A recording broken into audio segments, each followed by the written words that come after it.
வினோத வாய்ஸ் நேயர்களுக்கு வணக்கம். நான் உங்கள் கிருஷ்ணவேல். நாம இன்னைக்கு இன்று மாலை எதை பத்தி பார்க்க போறோம்னா, நீட் வந்துவிட்டால் கல்வியில் தகுதி வந்துடும், அது வந்துடும், புடலங்கா வந்துடும், புண்ணாக்கு வரும்னு எல்லாம் பேசிட்டு இருந்தாங்களே. இந்த நீட்டுக்கு அப்புறம் என்ன நடந்திருக்கு தெரியுமா? ஆக்சுவலா நிறைய மெடிக்கல் காலேஜ் சீட்டு ஃபில் ஆகாமே போயிடுச்சு.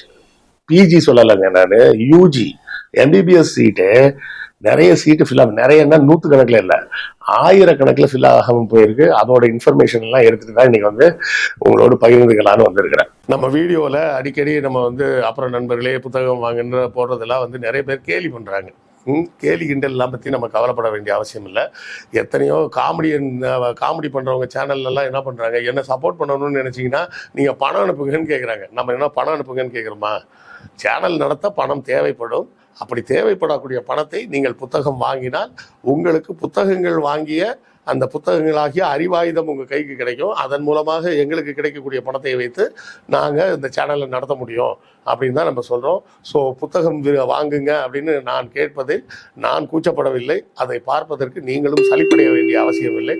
புத்தகம் வாங்க முடியாதவர்கள் லைக் போட்டாலும் சப்போர்ட்டு தான், ஷேர் பண்ணாலும் சப்போர்ட்டு தான், சப்ஸ்கிரைப் பண்ணாலும் சப்போர்ட்டு தான், ஏன் கமெண்ட் போட்டிங்கன்னா கூட சப்போர்ட்டு தான். ஸோ ஏதாவது ஒரு வகையில் உங்கள் ஆதரவை நம்ம சேனலுக்கு கொடுத்துக்கிட்டே இருங்க. என்ன சார், ஆயிரக்கணக்கான சீட்டு ஃபுல்லாகாமல் இருக்குதா அப்படின்னு கேட்குறீங்களா? ஆமாம், அதுதான் உண்மை. அதாவது 2020-21 ஆண்டு பார்த்தீங்கன்னா நம்மக்கிட்ட இருந்த இந்தியா முழுவதும் சேர்த்து மொத்த மருத்துவ படிப்புக்கான இடங்கள் எவ்வளவு அப்படின்னு பார்த்தீங்கன்னா 83,275. என்னடா பார்த்து படிக்கிறான்னு சொல்லி நினச்சிக்க வேணாம், பார்த்தா படித்தாதான் நம்பர் தப்பாக வராது, சரியா? அதே இது 2024-25 அட்மிஷன் அப்போ இந்த சீட்டுகளின் எண்ணிக்கை எவ்வளோ ஆயிருக்குன்னா 1,15,900 சீட்டு மொத்தமாயிடுச்சு. அதாவது அதுக்கு இந்த 2020-21 ஆரம்பிக்கும் போது இருந்ததுல இருந்து இந்த பக்கம் ஒரு 17, இந்த பக்கம் ஒரு 15, கிட்டத்தட்ட 32,000 சீட்டு எக்ஸ்ட்ரா வந்திருக்குது. இதுல எய்ம்ஸ், ஜிப்மர் போன்ற காலேஜ் எல்லாம் சேராது, சரியா? எய்ம்ஸ், ஜிப்மர்லாம் சேர்க்காம மற்ற ரெகுலராக உள்ள கல்லூரிகள் மட்டுமே இத்தனை எண்ணிக்கையில் இருந்திருக்கு. இதுல எந்தெந்த ஆண்டுகள் எவ்வளோ சீட்டு ஃபில் ஆகாம இருந்திருக்கு அப்படின்னு பார்த்தீங்கன்னா 2021-22 பார்த்தீங்கன்னா 2012 சீட்டு ஃபில் ஆகலை.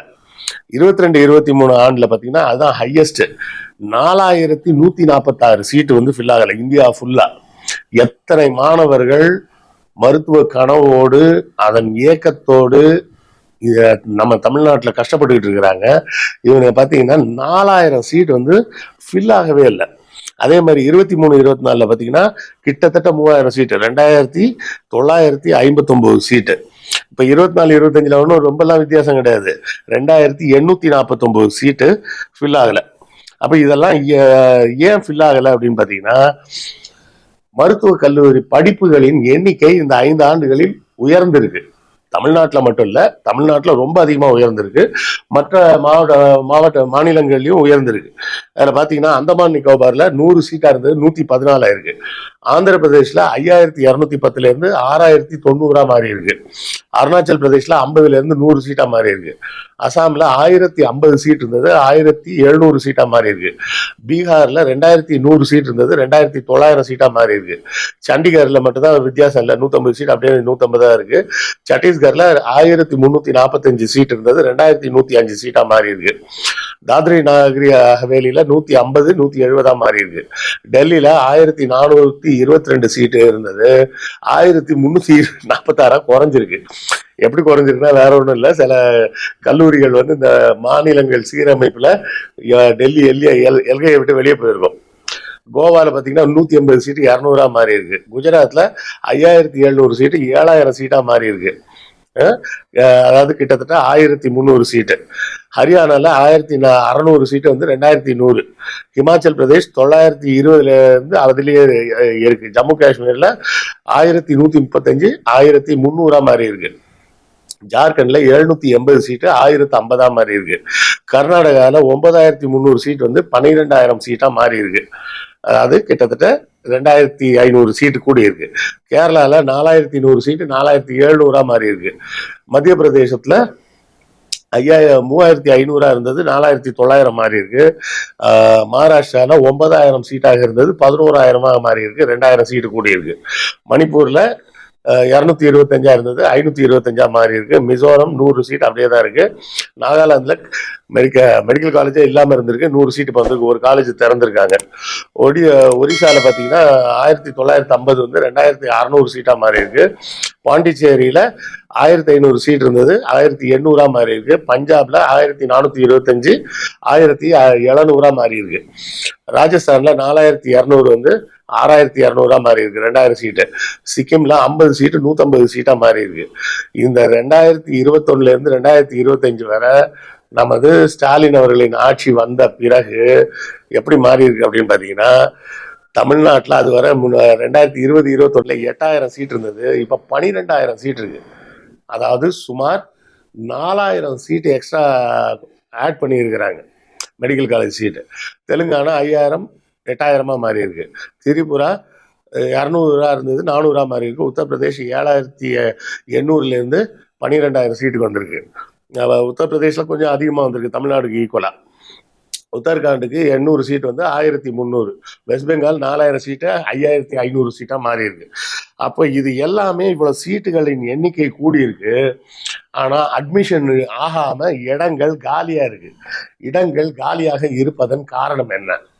இதுல பெரும்பாலான சீட்டு காலியா இருக்கிறது பூரா கவர்மெண்ட் காலேஜ் சீட் கிடையாது, எல்லாம் பிரைவேட் காலேஜோட சீட்டு. அப்போ இந்த பிரைவேட் காலேஜில் இருக்கக்கூடிய சீட்டுகளில் அட்மிஷன் கிடைச்சாலும் சாதாரண மாணவர்களால் சேர முடியாதுன்ற காரணத்தினால கடைசி நிமிஷத்தில் அவங்க அந்த சீட்டை வேணான்ட்டு போயிட்டாங்க. இதில் தமிழ்நாட்டில் எத்தனை சீட்டு காலின்றதை பற்றின தனிப்பட்ட விவரம் வரல இந்த லிஸ்ட்டில், அதனால அந்த லிஸ்ட் எடுக்க முடியல.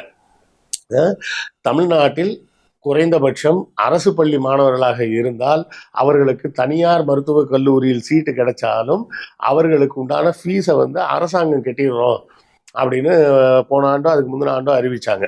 ஸோ அது ஒரு நல்ல செய்தியாக நம்ம பார்க்கலாம். ஏன்னா ஒரு அரசு பள்ளி மாணவருக்கு அரசு மருத்துவக் கல்லூரியில் சீட்டு கிடைக்கிற அளவுக்கு கட் ஆஃப் இல்லாமல் அவருக்கு தனியார் மருத்துவக் கல்லூரியில் சீட்டு கிடைக்கும் பட்சத்தில் அந்த ஃபீஸ் ரொம்ப அதிகமாக இருக்கும். அந்த ஃபீஸை அவங்களால கட்ட முடியாது அப்படின்னு ஒரு கட்டாயம் வரும்போது அவர்களுக்கு உண்டான அந்த மருத்துவ படிப்புக்கான இல்லை பொறியியல் படிப்புக்கான அந்த டியூஷன் ஃபீஸு, ஹாஸ்டல் ஃபீஸு, மற்ற ஃபீஸ் கட்டணங்களை எல்லாம் தமிழக அரசு நாங்களே கட்டிடுறோம்னு சொல்லிட்டாங்க ப்ரொஃபஷனல் கோர்சஸுக்கு. அது ஒரு வரவேற்கத்தக்கது. பட் மற்ற மாநிலங்களில் அப்போ இந்த மருத்துவக் கல்லூரிகளை இந்த அளவுக்கு சீரழித்து, அதாவது ஏழைகளுக்கு எட்டாத ஒரு படிப்பாக மாற்றியது யார்? இந்த நீட்டு தான். இந்த நீட் வர்றதுக்கு முன்னாடி நம்ம ஏற்கனவே பார்த்தோம், அகரம் ஃபவுண்டேஷன்லேருந்து சுமார் 51 மருத்துவர்கள் வந்தாங்க 2017. அதுக்கப்புறம் வந்து அகரம் ஃபவுண்டேஷன்லேருந்து இன்னும் அந்த அளவுக்கு எண்ணிக்கையில் மருத்துவர்கள் வரவில்லை. காரணம் நீட்டு. ஒரு கிராமப்புறத்தில் இருக்கக்கூடிய ஒரு மாணவன் அவன் டெய்லி ஸ்கூலில் போய் படிக்கிறதே அவனுக்கு பெரிய விஷயங்க. அவங்க வீட்டில் வந்து அப்பா கூலி வேலை பார்ப்பாரு, அம்மா கூலி வேலை பார்ப்பாங்க. அப்பா போய் இல்லை திடீர்னு அதனால தண்ணியை போட்டு வந்துட்டு வீட்டில் கலாட்டாவும். இந்த சூழலில் அவன் சாதாரணமாக பாடத்தை படிக்கிறதே பெரிய விஷயம். அவனை கொண்டாந்து நீ வந்து நீட்டாக படி அப்படின்னு சொன்னால் அவன் எங்கேருந்து நீட்டாக படிக்க முடியும்? நகரப்புறங்களில் இருக்கக்கூடிய மாணவர்கள் நீட் படிக்கிறாங்கன்னா அவங்க அப்பா வந்து கொண்டு போய் 3 லட்சம் 4 லட்சம் கொடுத்து நீட்டில் சேர்த்துருவாரு. அப்படியே நீட்டில் அவன் ஸ்கோர் பண்ணலன்னா கூட கடைசியாக இந்த ஒன்று போடுவாங்க, என்னன்னா மாப்பப் அட்மிஷன். மாப்பப் அட்மிஷன் தான் என்ன தெரியுங்களா?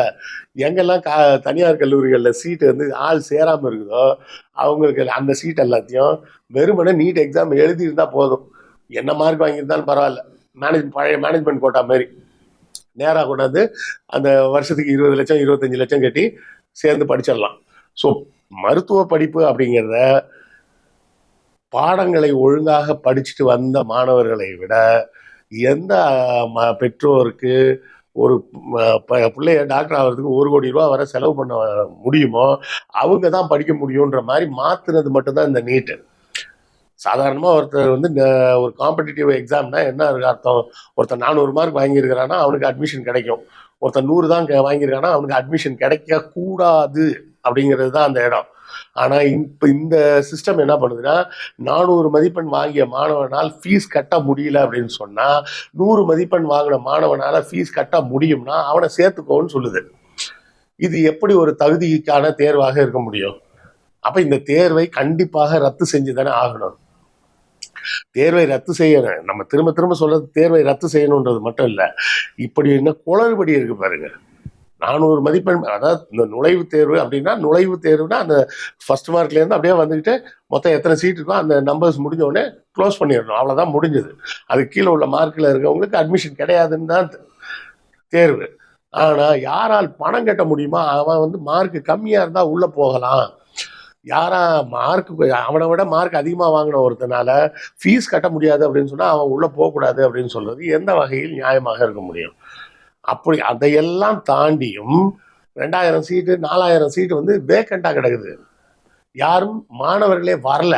இங்கே எத்தனையோ பேர் மார்க் வாங்கிட்டு ஃபீஸ் கட்ட முடியாமல் அங்கே சேராமல் இருக்கிறாங்க.